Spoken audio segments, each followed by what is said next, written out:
Hello guys, Fuzzfinger here and welcome back to Final Fantasy XIII-2. So today we're going to be completing another optional area to unlock our next Paradox ending, which is found in the Sunlit Waterscape 300 AF. So as with the Brescia Ruins, go there on the Historia Crux and close the gates. And we will be fighting the giant Flan again, only this time, as with Atlas in the last Paradox ending, we won't be weakening it before we do so. So I'm just going to skip ahead through these cutscenes since we've seen them once already. Now you remember from last time, you'll take control of Noel, regardless of who was your party leader beforehand. So do as it says, follow Sarah, and we're going to be having two fights with the giant Flan.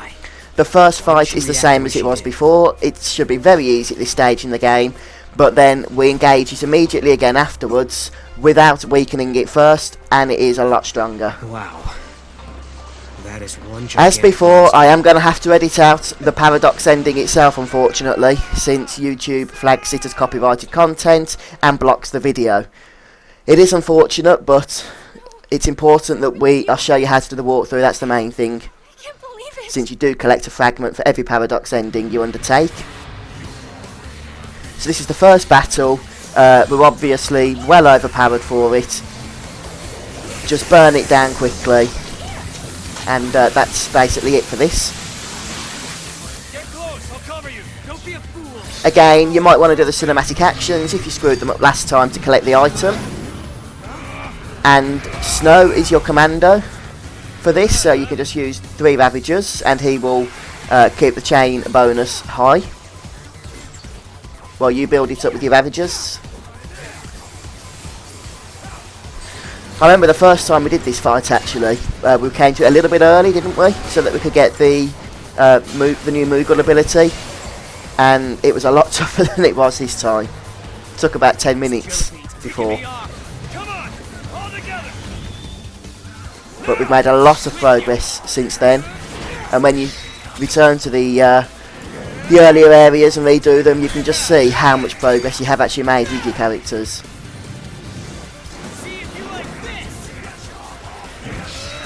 And we're really getting through our fragments now. Once we've done this, if you've been following the video all the way through and done everything I've done, you'll have 113 fragments. So, you know, really close now to collecting our 160. And when you've got 160, you've pretty much finished the entire game, including every optional part to it.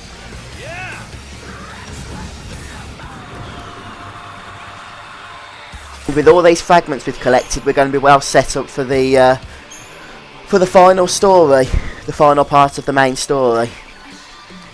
We're going to be nicely powerful with Noel and Sarah, and a nice selection of monsters as well. Let's go. Yeah. Hit it hard.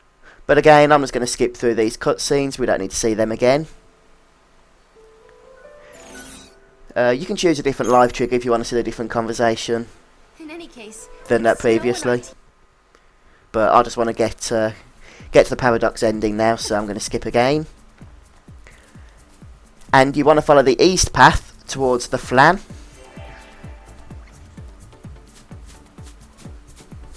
So if you remember the last time we did this, we was doing everything we can to avoid this Flan now.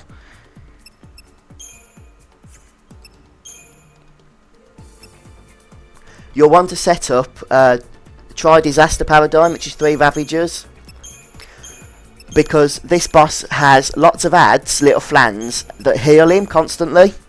So the trick to killing him is to first of all build his chain bonus up as high as you can. He can't be staggered, but you can certainly build his bonus up really high, and then go for an all-out assault to kill him quickly through his heals and whatnot.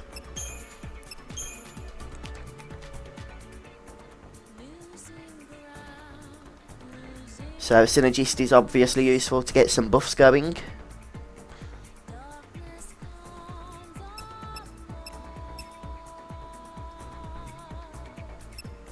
So I'm going to keep the superiority paradigm as my default, so I can get some buffs going at the start with maybe some debuffs.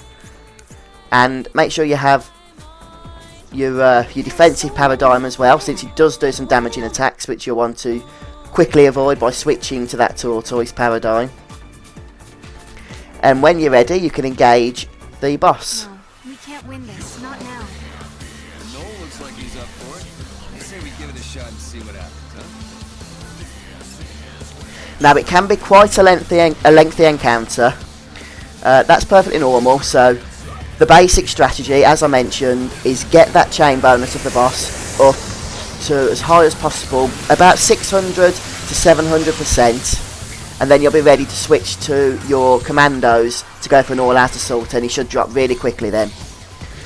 So switch between try disaster, which will really build his chain up quickly, and make sure you switch to a commando every now and then just to stabilise his chain bonus, otherwise it'll drop quickly.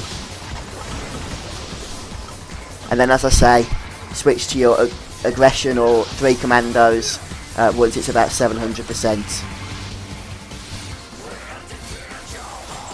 If you're not quite as powerful as my party is at this boss, then you can still do it, but you'll probably want to build his chain bonus to probably even the maximum of about 900%, so that you do that enough damage to kill it through the heals that his little Flan give him.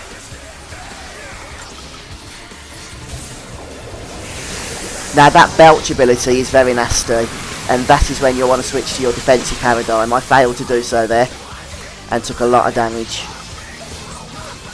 So when you see him casting belch, switch as quickly as you can.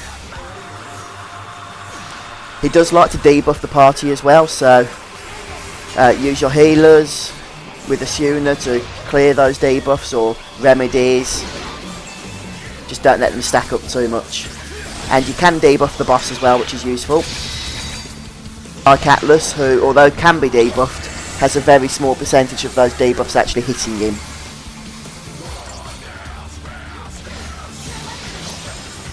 So just be prepared to mitigate the boss's damage. There is a lot of it, but if you control the fight, then it shouldn't really be a problem. As you can see, we're definitely getting his chain up quite high now, so I'll be thinking about switching to... oh, there's Belch, so switch to Tortoise to absorb that. So I'll shortly be switching to my attack paradigm, as I call it, or highly offensive paradigm, and that will bring his health down really quickly. Let's get healed up.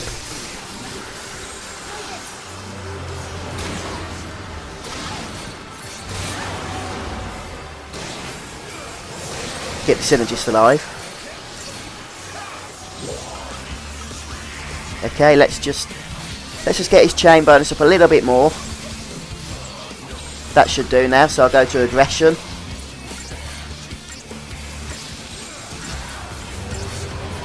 Although probably I should have chose a paradigm that has 3 commandos in it rather than a Ravager as well, but aggression should do the job. Quivering Wrath, you'll want to switch to Tortoise for that as well. Very nasty ability.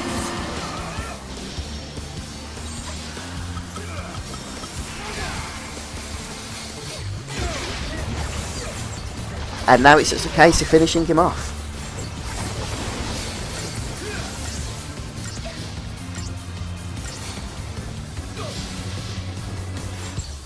You don't need to worry about Snow, he can't be hurt or killed. At least, I've never seen him get killed, so I presume he can't be. And there we have it, 5-star rating, not too hard to achieve. And a new location, Sunleft Waterscape ? Will appear on the Historia Crux, and you can activate that to see the new Paradox ending, which unfortunately, as I mentioned, I can't show you, since the video will be taken down. And once the Paradox ending has finished, you'll get another fragment and 10,000 CP. Flan-controlled, Flan-friendly, and Flan-approved kingdom.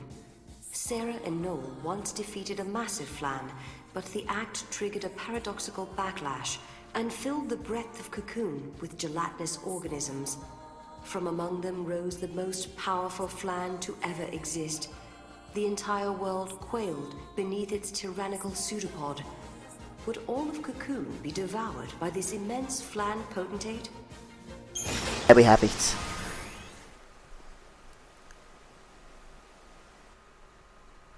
So the last thing, well, close the gate first of all. Or open the gate rather, it was already closed. so that you can reach the rest of the Historia Crux once again. Everything will be reset to normal, back to how it was in that area. And the last thing to do now is to spend those Crystal Gem points we've been collecting. So you should have about 20,000 from the last 2 Paradox endings, 10,000 for each one. Make sure you have about 33,000 in total. 33,100 is actually what you need for this stage, and let's start spending those points and unlock the next expansion. Okay, so we'll start with Sarah as per usual. So we're going to start by putting a single point into the Ravager role. And then we're going to level the Sentinel to level 63, so 13 points into that.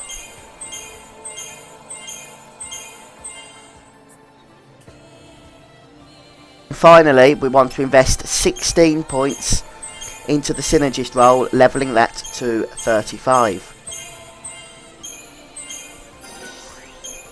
And that will be enough then for Sarah to receive her expansion.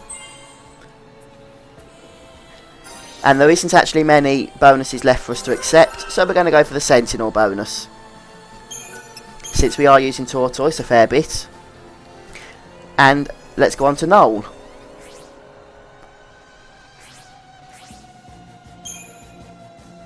So for Noel, again, since we're using Tortoise a fair bit, we're going to want to put some points into his Sentinel. So let's go for 10 points in there, taking that to level 50.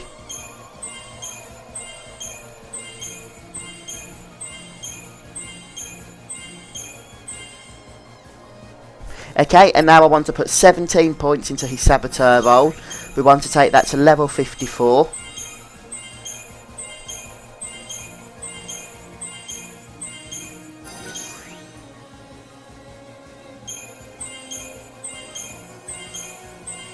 And to finish off after that, we're just going to put 3 points into the Medic role. And that will give us Noel's expansion. And yes, we'll go for the Saboteur bonus boost number 2. And there we have it. That's the end of the second Paradox ending and some nice investments in the Crystarium. So from the next video, we're going to be going back to the main storyline. We're going to get some of that done. We're well on our way to collecting all our fragments. And thank you for joining me. This has been FuzzFinger. I'll see you next time.